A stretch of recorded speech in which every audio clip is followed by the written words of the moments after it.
Telegraph వంటి అంతర్జాతీయ పత్రికలు పాక్ చైనా PL-15 సాయంతో భారత్ రఫేల్ యుద్ధ విమానాల అంతు చూస్తోందన్న కథనాలు వెల్లువెత్తుతున్న వేళ భారత్ మొత్తం గేమ్ ప్లాన్ చేంజ్ చేసిందా అంటే అవునని తెలుస్తోంది. అక్కడ ఇక్కడ కొట్టడం ఎందుకు, ఏకంగా పాక్ వీక్నెస్ మీదే దెబ్బ కొడితే దాని ద్వారా మొత్తం మారిపోతుందన్న ఎత్తుగడ వేసిందా, అణుకోణంలో పీచమణిచిందా అంటే అదే నిజమన్న వాదనలు వినిపిస్తున్నాయి.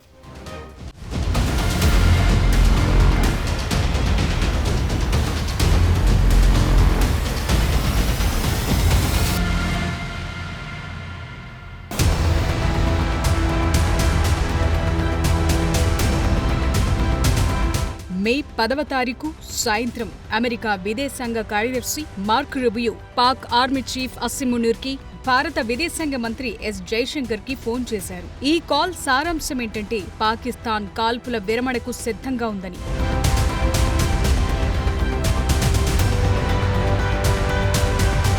ఇది బయటి ప్రపంచానికి అన్ఎక్స్పెక్టెడ్ కాల్, కానీ భారత్ కి కాదు. ఎందుకంటే భారత్ ఈ కాల్ ని ముందుగానే ఊహించింది. యుద్ధంలో ఎప్పటికప్పుడు మార్చే వ్యూహాలతో ఆధిపత్యం సాధించటమే అస్సలు సిసలు విజేత. ఇలా ఎవరు చేస్తారు? వారే యుద్ధం జరుగుతున్న భూమి ఆకాశాలను తమ ఆధీనంలోకి తీసుకోగలుగుతారు. ఆ సిద్ధాంతం బాగా వంటబట్టించుకున్న భారత్ ఈ దిశగా వేసిన అడుగులు సత్ఫలితాలనిచ్చాయి.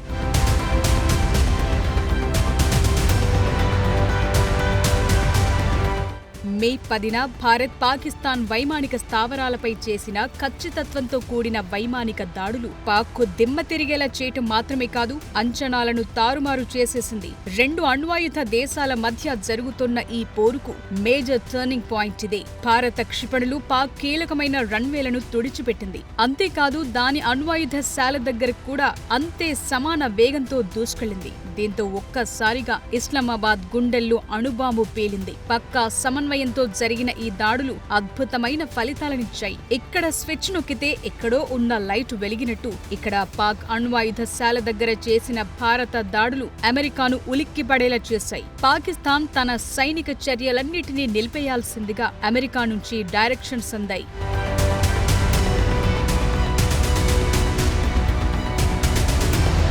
పాక్కి చెందిన క్షిపణి డ్రోన్ దాడులు జమ్మూ కశ్మీర్ నుంచి గుజరాత్ వరకు 15 జాతీయ వైమానిక స్థావరాలను టార్గెట్ చేసుకున్న కొన్ని గంటల తరువాత భారత్ నుంచి ఈ దిమ్మ తిరిగే రియాక్షన్ వచ్చింది. 16 మంది పౌరులను చంపి మతపరమైన నిర్మాణాలను దెబ్బతీసిన పాక్ దాడి తరువాత భారత్ పాకిస్తాన్ కి గట్టిగా బుద్ధి చెప్పాలనుకుంది. అలాగని అది మాటల రూపంలో ఉండకూడదు. ఖచ్చితమైన టార్గెట్లను ఎంపిక చేసి మరీ కొట్టాలి.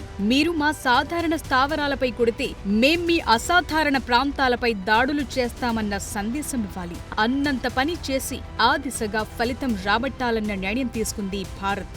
ఆ వెంటనే పాకిస్తాన్ కు ఎక్కడ విపరీతమైన హాని కలుగుతుందో ఆ ఏరియాను గుర్తించి మరీ తనదైన మాస్టర్ స్ట్రోక్ ఇచ్చింది. ఈ ఆపరేషన్ ఎంతో సెటిల్డ్ గా ప్లాన్ చేసింది భారత్. ఇక్కడ అసలు వ్యూహం ఏంటంటే షాకింగ్ అటాక్ చేయాలి. కానీ ఆ విషయం పాక్ గాని దాని వెనుక చేరి గేమ్ ప్లాన్ చేస్తున్న చైనాకు గాని కనీసం తెలియకూడదు. అలా దెబ్బ కుట్టాలి. అందులో భాగంగా భారత వైమానిక దళం పాకిస్తాన్లోని 11 సైనిక స్థావరాలపై గురిపెట్టింది. ఈ లక్ష్యాల్లో రఫీకి, మురిద్, నూర్ఖాన్, రహీంయార్ ఖాన్, సుఖూర్, చునియన్, పస్రూర్తో పాటు సియాల్కోట్లోని కీలకమైన వైమానిక స్థావరాలను టార్గెట్ చేసింది Bharat.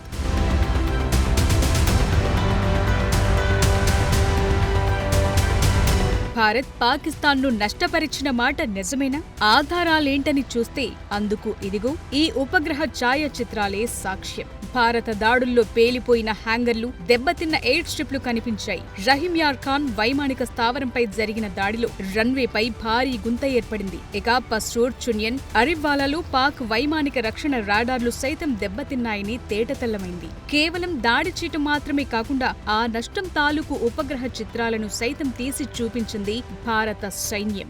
Our fight is with the terrorists. Our fight is not with the Pakistan military or Pakistan civilians. So that is very clear, and we are very clear in our targeting. We've done our job. We have done what we are expected to do, and that is it. हम लोग पिछली लड़ाई, अगली जो कभी भी लड़ाई होगी, भगवान करे ना हो, लेकिन अभी यदि हुई तो ये पिछली लड़ाई की तरह नहीं होगी। हर एक लड़ाई जो है अलग तरीके से लड़ी जाती है। ఈ దాడుల్లోని అసలు వ్యూహం ఏంటంటే రావల్పిండి దగ్గరలోని చక్లాలలోని నూర్ ఖాన్ వైమానిక స్థావరంపై జరిగిన దాడి. ఈ స్థావరం పాకిస్తాన్ రవాణా స్క్వాడ్రన్లకు నిలయం, అంతేకాదు లాజిస్టికల్ ఎయిర్ లిఫ్ట్ కార్యకలాపాలకు కీలకం. ఇక్కడే Pak C-130 Hercules, IL-78 mid air రిఫ్యూయల్లర్లు వంటి విమానాల నుంచింది. ఇందులో మరో ట్విస్ట్ ఏంటంటే నూర్ ఖాన్ పాక్ అణ్వాయుధ సామాగ్రి పర్యవేక్షించే సంస్థ ప్రధాన కార్యాలయానికి దగ్గరగా ఉంటుంది. పాకిస్తాన్ ఇంతగా కాళ్లబేరానికి రావటానికి గల కారణం భారత్ ఎక్కడ పాక్ అణ్వాయుధమనే ఆయువు పట్టు మీద గురి చూసి కొడుతుందో అన్న భయమే. ఈ దిశగా న్యూయార్క్ టైమ్ ఒక కథనం రాసి అసలు విషయం బయటపెట్టింది. ఇక ఉపగ్రహ ఛాయాచిత్రాలు సైతం సర్గోథలోని పాక్ వైమానిక స్థావరం రన్వేపై దాడి చేసినట్టు చూపటంతో ప్రపంచమంతా ఈ వార్త దావాణంలా వ్యాపించింది. ఈ స్థావరం కర్ణికొండల కిందున్న భూగర్భ అణు నిల్వలు గల ప్రదేశాలతో అనుసంధానమై ఉంటుంది.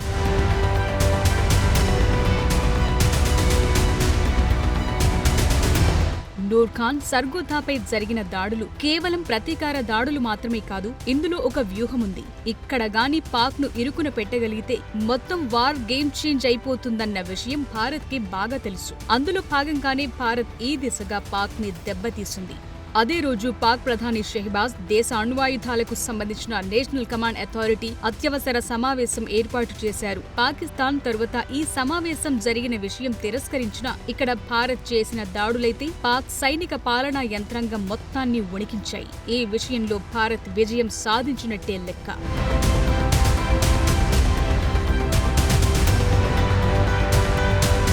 ఎప్పుడైతే భారత్ పాక్ అణ్వాయుధశాలను లక్ష్యం చేసుకుందో వాషింగ్టన్ డీసీ ఉలిక్కిపడింది. వెంటనే ట్రంప్ పాలనా యంత్రాంగం అప్రమత్తమైంది. తమ నిఘా వ్యవస్థ ద్వారా క్రాస్ చెక్ చేశారు. విషయం నిజమని రూఢి అయింది. దీంతో హాట్ లైన్స్ ఆన్ చేశారు. పాక్ పానిక్ సిట్యుయేషన్ ని గుర్తించి భారత్ కి ఫోన్ చేశారు. మరీ ముఖ్యంగా గతంలో ఈ విషయంతో తమకు సంబంధం లేదన్న అమెరికా వైస్ ప్రెసిడెంట్ భారత ప్రధానికి ఫోన్ చేసి తీవ్రత తగ్గించాలని, పాక్ తో నేరుగా చర్చలు జరపాలని కోరారు. ఇంతలో విదేశాంగ కార్యదర్శి Marco Rubio, Pak army chief Asim Munir భారత విదేశాంగ మంత్రి జైశంకర్ తో మాట్లాడారు.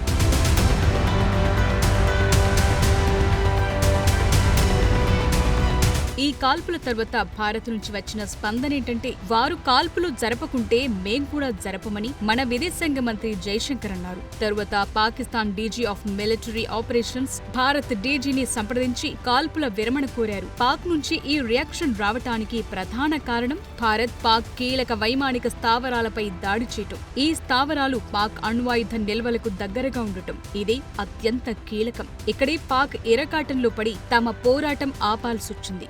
మరో మార్గం లేక వెంటనే దారికి రావాల్సొచ్చింది. దీంతో భారత్ ఆధిపత్యంలోకొచ్చింది.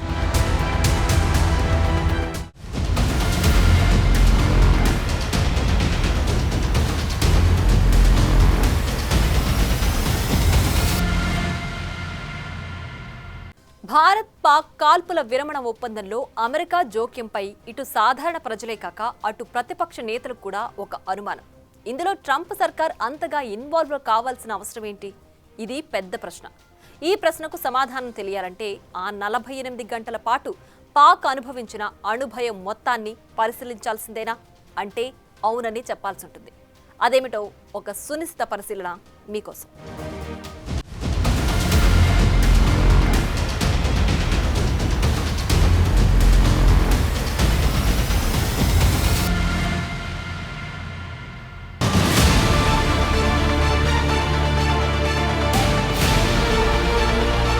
భారత్ పాక్ మధ్య జరిగే యుద్ధం అణ్వాయుధ యుద్ధంగా మారుతుందన్న భయం ఈనాటిది కాదు. ఇది 1999లో బిల్ క్లింటన్ హయాం నుంచి ఉంది. ఇది కేవలం వైమానిక దాడులతో సరిపోయేది కాదు. భారత్ కూడా సరిగ్గా దీన్నే సెంటర్ పాయింట్ గా చేసుకుని తన దాడులు చేసింది. పాకిస్తాన్ తన వైమానిక రక్షణ సదుపాయాలను పరీక్షించుకోవడానికి పాక్ భారత భూభాగంలోకి 300 నుంచి 400 డ్రోన్లను పంపిందని తెలిసిన రూబియో, వాన్స్ దిద్దుబాటు చర్యలకు దిగారని మొదట తెలిసింది. కానీ వారి స్పందనకు అసలు కారణం లేటుగా తెలిసి వచ్చింది ప్రపంచానికి. భారత్ నూర్ ఖాన్ వైమానిక స్థావరంపై దాడులు జరపడమే అసలు కారణం.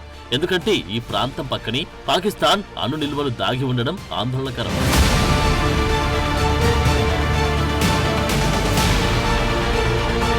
నూర్ ఖాన్ వైమానిక స్థావరం 2 రకాలుగా పాకిస్తాన్కి అత్యంత కీలకమైంది. పాకిస్తాన్ రవాణా కేంద్రంలో ఎంతో ముఖ్యమైనది ఈ వైమానిక స్థావరం. గాలిలో ఇంధనం నింపడానికి కూడా వీలున్న స్థావరం ఇది. ఇక అణ్వాయుధ నిర్వహణ చేసి నేషనల్ కమాండ్ హెడ్ ఆఫీస్ ఇక్కడికి దగ్గరగా ఉండడం మరో కీలకాంశం. దాదాపు 170 అణ్వాయుధాలు ఈ ప్రాంతంలో నిల్వ ఉన్నాయని అంటారు. ఈ ఒక్క స్థావరం కానీ పొరపాటున పేలితే పాక్ పట్టణాలు కొట్టుకుపోతాయి. పాకిస్తాన్ ఉనికి ఏకంగా ప్రమాదంలో పడుతుంది. ఈ అణుధూళి భారతదేశానికి కూడా హానికరమే. అంతేకాదు భారత్ పాక్ మధ్య జరిగే అణు యుద్ధం ఈ ప్రపంచానికి ఎంత ప్రమాదకరమో ఇప్పటికీ ఎన్నో వార్ జనరల్స్ గణాంకాలతో సహా అంచనాలు వేశాయి. మన యుద్ధ నిపుణులు చెప్పేదాన్ని బట్టి చూస్తే ఈ అణు విస్ఫోటనం కొన్ని వందల ఏళ్ల పాటు పాకిస్తాన్ భూభాగాన్ని జనావాసానికి దూరమయ్యేలా చేస్తుంది. ఇంతటి విపత్తు దాగిన ప్రాంతం ఇది.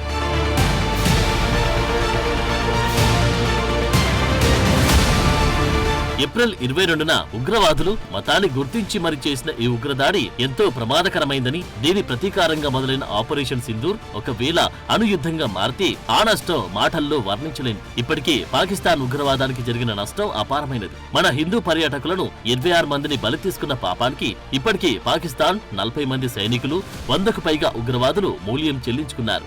ఆ రోజున ఉగ్రవాదులు వెళ్లి నీ మోడీకి చెప్పుకోండన్న మాటకు భారీ స్థాయిలో నష్టాన్ని చవిచూడాల్సి వచ్చింది. మనకు జరిగిన ఈ ప్రాణ నష్టం పాకిస్తాన్కి కేవలం ఉగ్రవాదుల ప్రాణాలు తీయడంతో మాత్రమే సరిపోలేదు. వేల కోట్లలో స్టాక్ నష్టం సంభవించింది. IMF పాకిస్తాన్ కోసం ఎంత బెయిలౌట్ ప్యాకేజీ ప్రకటించినా ఆ నష్టం భరించరానిది. ఈ నష్టాన్ని 4 అంతర్జాతీయ ఆర్థిక సంస్థల ముందు బిచ్చమెత్తుకుని ఎలాగోలా పూడ్చుకోవచ్చు గాని అణు నష్టం సంభవిస్తే మాత్రం ఏకంగా ఆ దేశ ఉనికికే ప్రమాదకరం. पहला, भारत पर आतंकी हमला हुआ तो मुंह तोड़ जवाब दिया जाएगा. हम अपने तरीके से अपनी शर्तों पर जवाब देकर रहेंगे. हर उस जगह जाकर कठोर कार्रवाई करेंगे जहां से आतंकी जड़ें निकलती हैं. दूसरा, कोई भी न्यूक्लियर ब्लैकमेल भारत नहीं सहेगा. न्यूक्लियर ब्लैकमेल की आड़ में पनप रहे आतंकी ठिकानों पर भारत सटीक और निर्णायक प्रहार करेगा. तीसरा, हम आतंक की सरपरस्त सरकार और आतंक के आकाओं को अलग अलग नहीं देखेंगे. ఈ విషయం గుర్తించిన పాకిస్తాన్ వెంటనే భారత్తో రాజీకి దారి వెతికింది. తమ దగ్గర సాధారణ ఆయుధాలు అయిపోయాయని, అణ్వాయుధాలు మాత్రమే మిగిలి ఉన్నాయన్న ఇండైరెక్ట్ మెసేజ్ పాస్ చేసింది. ఈ మెసేజ్ లోని లోతుపాతులను పసిగట్టిన అమెరికా తన యంత్రాంగాన్ని అప్రమత్తం చేసింది. ఇటు పాకిస్తాన్ ప్రధాని కూడా అణ్వాయుధ నిర్వహణ బాధ్యతలను చూసి నేషనల్ కమాండ్ ఎమర్జెన్సీ మీటింగ్ ఏర్పాటు చేశారు. 4 సీనియర్ మంత్రులు, ఇతర సైనికాధికారులతో ఈ సమావేశం జరిగింది. 2000 సంవత్సరంలో ఏర్పడ్డ ఈ సంస్థకు పెద్దగా పని ఉండదు. ఎందుకంటే అణ్వాయుధాలు ఎప్పుడంటే అప్పుడు ఉపయోగించేవి కావు. కానీ దీని ప్రభావం మాత్రం ఎంతో తీవ్రతరం. వీరిని సమావేశమయ్యేలా చేసింది మాత్రం పాక్ ఆర్మీ చీఫ్ అసీం మునీర్. కారణం ఏంటంటే భారత్ చేసిన దాడుల కారణంగా పాక్ అణ్వాయుధ నిల్వలకు ప్రమాదం జరిగితే అసలుకే మోసం వస్తుంది. దేశానికి దేశమే కాలగర్భంలో కలిసిపోతుందన్న ఆందోళన కొద్దీ ఈ మీటింగ్ ఏర్పాటు చేయాల్సి వచ్చింది. ఈ సమావేశం ద్వారా వీరు తీసుకున్న తొలి నిర్ణయం భారత్తో కాల్పుల విరమణ ఒప్పందానికి రావడం, అమెరికాను ఇన్వాల్వ్ చేసైనా సరే ఈ దిశగా పయనించడం.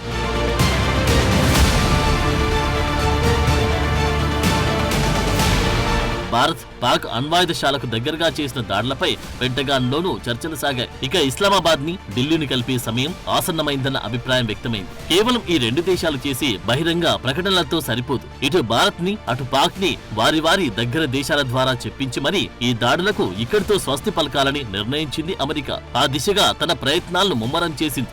వైమానిక దాడుల వరకైతే పర్లేదు కానీ అణుశక్తులు ఢీకొట్టుకునే వరకు పరిస్థితి రావడం ఆందోళనకరంగా ఉందని చెబుతారు ఉపాధ్యక్షుడు వాన్స్. ఇందుకోసమే తాము రంగంలోకి దిగామని, ఆయా శక్తుల మధ్య ఉన్న ఉద్రిక్త వాతావరణాన్ని చల్లబరచడమే తాము లక్ష్యంగా చేసుకున్నామని ఒక మీడియా సంస్థతో చెప్పారు ఉపాధ్యక్షుడు వాన్స్.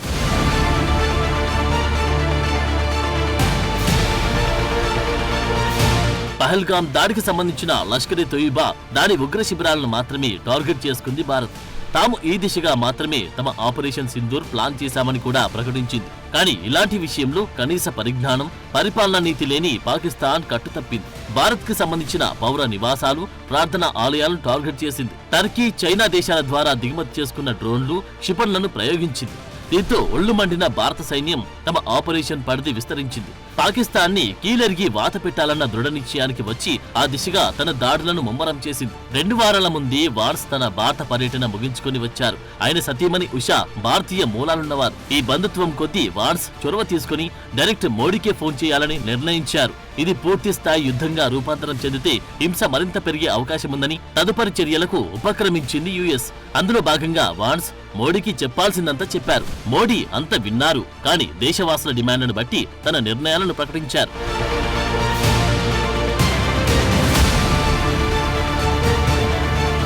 ఇటు మార్క్ రూబియో సైతం జనరల్ మునీర్తో మాట్లాడారు. జాతీయ భద్రతా సలహాదారుగా ఆయన అనుభవజ్ఞుడు కావడంతో వ్యవహారం సులభతరమైంది. గత 5 ఏళ్లుగా వైట్ హౌస్ పాక్ తో వ్యవహరించిన తీరును బట్టి చూస్తే అక్కడి సైన్యానికి ఒక దిక్సూచిగా పనిచేస్తూనే వచ్చిన విషయం అందరికీ తెలిసిందే. గత జనవరిలో రూబియో భారత విదేశాంగ మంత్రి జైశంకర్, పాక్ విదేశాంగ మంత్రి డార్ని సైతం కలిశారు. ఆ పరిచయాలతో వారిని శాంతింపచేసే బాధ్యతను తీసుకున్నారు. నిరంతర సంభాషణలు జరిపి కాల్పుల విరమణకు ఎట్టకేలకు ఒప్పించారు. ఈ మొత్తం వ్యవహారంలో 48 గంటలు అత్యంత కీలకంగా పనిచేశాయి. అమెరికా నుంచి జాతీయ భద్రతా సలహాదారు కూడా అయిన రూబియో, ఉపాధ్యక్షుడు వాన్స్ ఇరువురు కీలకంగా పనిచేశారు. ఎట్టకేలకు భారత్, పాక్ మధ్య కాల్పుల ఒప్పందం జరగడంతో పలువురు వీరి కృషిని అభినందిస్తున్నారు. ఈ బృందానికి నాయకత్వం వహించిన ట్రంప్ కి తన కృతజ్ఞతలు చెప్పారు పాక్ ప్రధాని షహబాజ్ షరీఫ్.